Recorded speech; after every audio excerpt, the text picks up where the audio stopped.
Hello everyone and welcome back once again in the sessions of statistics। हम लोगों ने collection of data chapter start किया हुआ है जिसमें हमने how can we collect the primary data, ये पर्टिकुलर टॉपिक हमने कंप्लीट कर लिया है। We have done all the methods of collecting the primary data, किस तरीके से direct personal investigation, indirect oral investigation और लोकल कॉरेस्पॉन्डेंट्स या क्वेश्चनायर्स एंड स्केड्यूल्स की हेल्प से हम प्राइमरी डेटा को कलेक्ट कर सकते हैं। ये सब कंसेप्ट हमने कर लिया है। So data is of two type, primary data and secondary data. So we have done with the primary data. अब हम देखेंगे कि सेकेंडरी डेटा जो है उसे किस तरह से कलेक्ट किया जा सकता है, यानी कि वो डेटा जिसको फर्स्ट हैंडली हम खुद नहीं कलेक्ट कर रहे हैं, किसी और ने कलेक्ट किया हुआ था, हम उसे अपनी रिसर्च के लिए सिर्फ यूज कर रहे हैं। तो देखते हैं कि आज का हमारा जो सेशन है जो कि सेकेंडरी डेटा की कलेक्शन पर बेस्ड है, हमें उसमें कौन कौन से सोर्सेस बता रखे हैं। द्वितीयक आंकड़ों का संकलन करने के लिए, यानी कि सेकेंडरी डेटा को कलेक्ट करने के लिए दो मेन सोर्सेज हैं। एक होता है पब्लिश्ड सोर्स जिसे प्रकाशित स्रोत बोला जाता है, और एक होता है अनपब्लिश्ड सोर्स जिसे अप्रकाशित सोर्स बोला जाता है। ठीक है, अब देखो प्रकाशित सोर्स जिसे हम सबसे पहले डिस्कस करेंगे, इसमें हमें कौन कौन सी पब्लिकेशंस के बारे में बता रखा है। सबसे पहला है गवर्नमेंट पब्लिकेशंस, यानी कि सरकारी प्रकाशन various departments of central and state government publish data related to various fields from time to time, which is very useful and can be used as a secondary data in the research। देखो जो सरकार होती है उसके अलग अलग विभाग बने हुए होते हैं। अब हर एक विभाग कोई स्पेशल काम संभालता है, तो इसलिए सेंट्रल और स्टेट गवर्नमेंट्स के ये वेरियस डिपार्टमेंट्स जो हैं वो भी टाइम टू टाइम बहुत सारी पब्लिकेशंस यानी कि आंकड़े जो है वो प्रकाशित करते रहते होते हैं, जिन्हें एज अ सेकेंडरी डेटा हम रिसर्च के लिए यूज कर सकते हैं। जैसे से for an example annual survey of industries, इसे हम यूज कर सकते हैं अगर हम इंडस्ट्रियल डेवलपमेंट के बारे में रिसर्च कर रहे हैं। सिमिलरली एग्रीकल्चरल बेस्ड स्टैटिस्टिक्स भी होता है सेंट्रल बैंक्स के थ्रू, जैसे इंडिया का सेंट्रल बैंक आरबीआई है, तो आरबीआई के थ्रू कोई भी अगर बुलेटिन लॉन्च होता है, पेश किया जाता है, या कोई भी कॉन्फ्रेंस, कुछ भी इस तरीके का कंसेप्ट होता है जिसमें वो कुछ बुलेटिन लॉन्च करते हैं या कोई गैजेट इशू करते हैं, तो इस तरीके से हमें सेकेंडरी इंफॉर्मेशन मिल सकती है जिसे हम रिसर्च में यूज कर सकते हैं। नेक्स्ट है देखिए सेमी गवर्नमेंट पब्लिकेशंस, यानी कि अर्ध सरकारी प्रकाशन।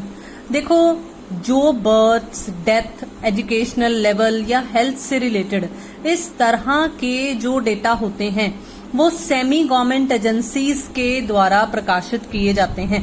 मतलब मरण, जन्म मरण दर क्या है, इसकी इंफॉर्मेशन, जो भी रिकॉर्ड्स मेंटेन किए जा रहे हैं उन्हें एक पर्टिकुलर गवर्नमेंट एजेंसी जो है वो मेंटेन करती है ना।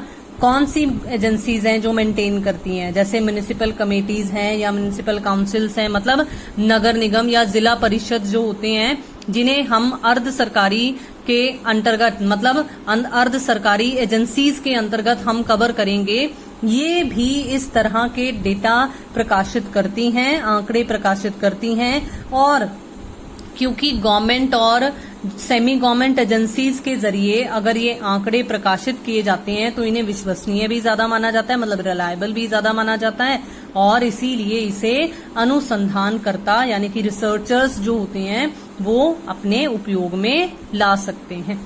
अब देखिए नेक्स्ट हमें क्या बता रखा है, reports of committees and councils, समितियों व आयोगों की रिपोर्ट। देखो बहुत सारे कमीशंस और काउंसिल्स बने हुए होते हैं, time to time various problems को ध्यान में रखते हुए स्पेशल कमेटीज भी बनाई जाती होती हैं एक कंट्री में, तो वो स्पेशल कमेटीज भी बहुत सारा डेटा इकट्ठा करती हैं ताकि वो किसी पर्टिकुलर प्रॉब्लम का सॉल्यूशन एक्यूरेटली निकाल सकें। तो फाइनेंस कमीशन जैसे प्लानिंग कमीशन है, या और बहुत स्पेशल पर्पस की कमेटीज बनाई जाती हैं, जैसे बैंक्स से रिलेटेड कई कमेटीज बनी है ना, जैसे नरसिम्हा कमेटी बनी थी। तो पर्टिकुलरली यहाँ पर आपको ये चीज बता रखी है कि इस तरह की अथॉरिटीज भी बहुत सारा डेटा जो है वो कलेक्ट करती हैं, इकट्ठा करती हैं, रिसर्च करती हैं। तो इनके द्वारा इकट्ठा किया हुआ डेटा जो है वो पब्लिश किया जाता है वेरियस रिपोर्ट्स की फॉर्म में, जिसमें बहुत इंपॉर्टेंट डेटा होता है। और इस इंपॉर्टेंट डेटा को हम यूज कर सकते हैं किस फॉर्म के लिए? अपनी रिसर्च के लिए। जो हम स्टैटिस्टिकल डेटा ढूंढना चाहते हैं वो हमें सेकेंडरी फॉर्म में यहां से मिल सकता है। अब देखिए, अगर हम बात करें नेक्स्ट एक और पब्लिकेशन सोर्स की, तो वो है पब्लिकेशन ऑफ ट्रेड एसोसिएशंस। बहुत सारी व्यापारिक संघ बनी हुई होती हैं जो हर एक पर्टिकुलर व्यापार को मैनेज करने के लिए, उसकी प्रॉपर ग्रोथ को देखने के लिए टाइम टू टाइम वेरियस जो गुट होते हैं ना अलग अलग, उन्होंने मिलकर ट्रेड यूनियंस ने एक तरीके से, जैसे हम कहते हैं ट्रेड यूनियंस बनी हुई होती हैं, बिल्कुल उसी तरीके से व्यापार को अच्छे तरीके से मैनेज करने के लिए बहुत सारी ट्रेड एसोसिएशंस भी बनी हुई होती हैं। आप ऑनलाइन सर्च कर सकते हो, आपको बहुत सारे नाम मिल जाएंगे। Trade associations also provide statistical data which can be used for the research purposes। तो इस तरह की ट्रेड एसोसिएशंस के द्वारा भी बहुत सारे सांख्यिकीय आंकड़े एकत्रित किए जाते हैं, जिन्हें हम अनुसंधान के लिए इस्तेमाल कर सकते हैं।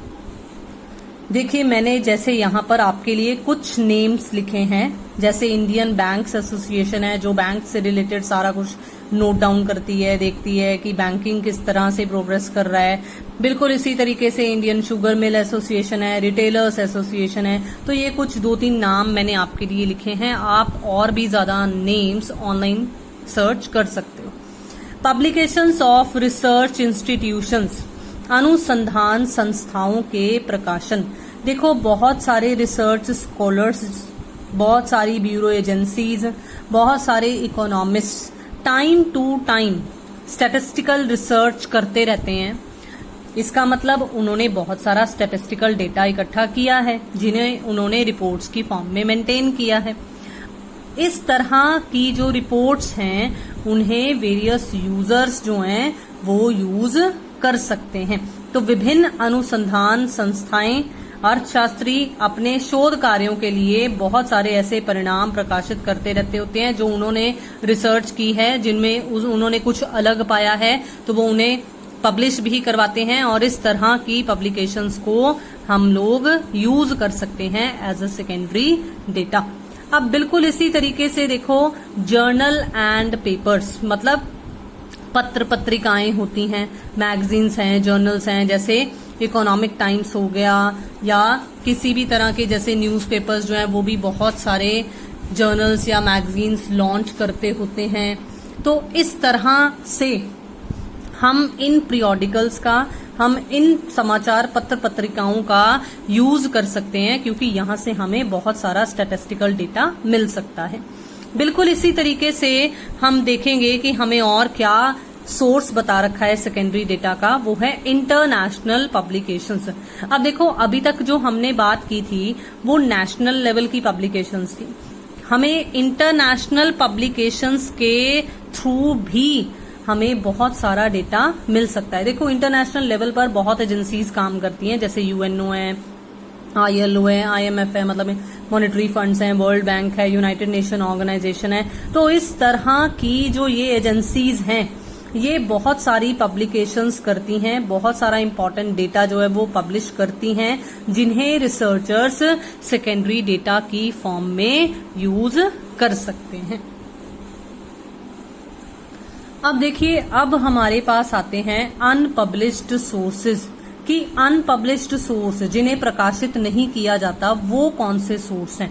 तो कुछ ऐसा स्टैटिस्टिकल डेटा भी होता है जिन्हें हम अनपब्लिश्ड सोर्सेज के जरिए भी इकट्ठा कर सकते हैं, जैसे टीचर्स के थ्रू कंडक्ट किया गया रिसर्च वर्क, जैसे प्रोफेसर्स के थ्रू, जैसे प्रोफेशनल्स के थ्रू रिसर्च वर्क जो कंडक्ट किया जाता है वो प्राइवेट रखा जाता है। उन्हें बिजनेस या कुछ और बिजनेस एंटरप्राइजेस भी जो होती हैं वो इस तरह के डेटा को, मतलब हर कोई हर डेटा पब्लिश नहीं करता है। कुछ ऐसे डेटा भी होते हैं जिन्हें अनपब्लिश्ड रखा जाता है। तो अगर हम उन अनपब्लिश्ड सोर्सेज तक, उन अनपब्लिश्ड डेटा तक अगर हम पहुंच जाएं तो हम इस पर्टिकुलर डेटा का भी यूज कर सकते हैं। मैं यहाँ पर आपको एग्जांपल देना चाहूंगी। जैसे बड़ी बड़ी यूनिवर्सिटीज के थ्रू कुछ लोग या कुछ रिसर्चर्स जो होते हैं, या बहुत रिसर्चर्स होते हैं जो पीएचडी कंडक्ट करते होते हैं, पीएचडी परस्यू करते होते हैं, ठीक है। मतलब एक तरीके से वो क्या कर रहे हैं, वो भी तो रिसर्च कर रहे हैं ना, वो भी बहुत सारा डेटा इकट्ठा कर रहे हैं। तो उन्होंने जो अपनी एक पर्टिकुलर थीसिस तैयार किया है वो सिर्फ एक प्राइवेट सोर्स की फॉर्म में उन्हीं के पास रहता है। तो हम उनके उस अनपब्लिश्ड सोर्स का भी यूज कर सकते हैं। तो सरकार, विश्वविद्यालय या निजी संस्थाएं या व्यक्तिगत अनुसंधानकर्ता द्वारा भी आंकड़े एकत्रित किए जाते हैं जिन्हें प्रकाशित नहीं किया जाता है। इन अप्रकाशित सूचनाओं को भी हम सेकेंडरी सोर्सेज की फॉर्म में या सेकेंडरी डेटा की फॉर्म में यूज कर सकते हैं। तो यहाँ पर हमारे दोनों सोर्सेज कंप्लीट होते हैं सेकेंडरी डेटा के, मतलब पब्लिश्ड वाला कौन सा था और अनपब्लिश्ड वाला कौन सा था। आई होप कि ये दोनों आपको क्लियर हो गए होंगे। एक लास्ट टॉपिक हमारे पास इस कलेक्शन ऑफ डेटा में बचता है, वो है what are the points to be considered before using secondary data. मतलब हम सेकेंडरी डेटा यूज कर रहे हैं, लेकिन वो सेकेंडरी डेटा यूज करने के लायक है या नहीं है, वो किन बातों पर डिपेंड करता है।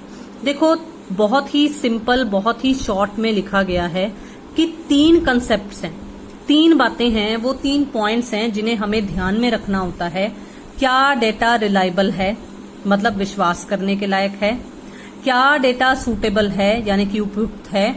क्या डेटा एडिक्वेट है, यानी कि पर्याप्त है या नहीं है।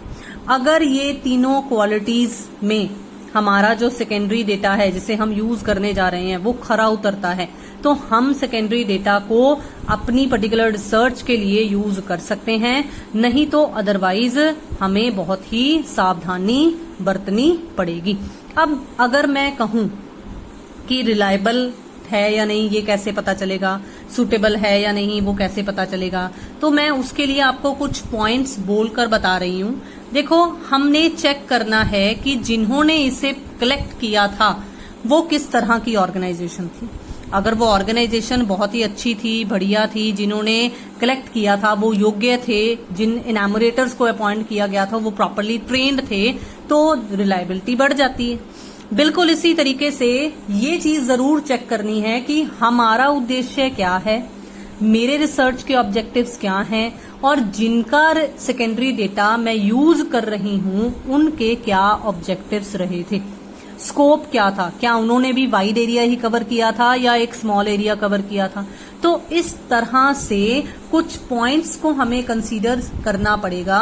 उसके बेसिस पर हमें पता चलेगा कि डेटा जो है, जो सेकेंडरी डेटा हम यूज कर रहे हैं वो इन तीनों पैरामीटर्स पर खरा उतर रहा है या नहीं उतर रहा। उन्होंने कौन सा मेथड यूज किया था डेटा को कलेक्ट करने के लिए, क्या उन्होंने प्राइमरी डेटा इकट्ठा किया था या उन्होंने भी सेकेंडरी डेटा पर ही रिलाई किया था, किस वक्त उन्होंने ये डेटा इकट्ठा किया था, क्या उस वक्त टाइम कंडीशंस जो थी, इकोनॉमिक स्टेट थी, वो किस तरह की रही थी। इस तरह के कुछ कंसेप्ट्स को हमें ध्यान में रखना पड़ेगा, तो हम पता लगा सकते हैं whether the data is reliable, suitable और एडिक्वेट और नॉट। तो आई होप कि आज का जो ये मेरा कंसेप्ट था जिसमें मैंने आपको सेकेंडरी डेटा भी कंप्लीट करवा दिया, ये आपको समझ में आ गया होगा। समझ में आ गया तो जल्दी से चैनल को सब्सक्राइब कर दीजिए, शेयर कीजिए वीडियोस को, लाइक कीजिए वीडियोस को, कीप वॉचिंग, जुड़े रहिए इस चैनल के साथ। बहुत कुछ आगे आपको अभी मिलने वाला है, हम बहुत सारा कुछ कवर करने वाले हैं। Thank you so much and have a nice day.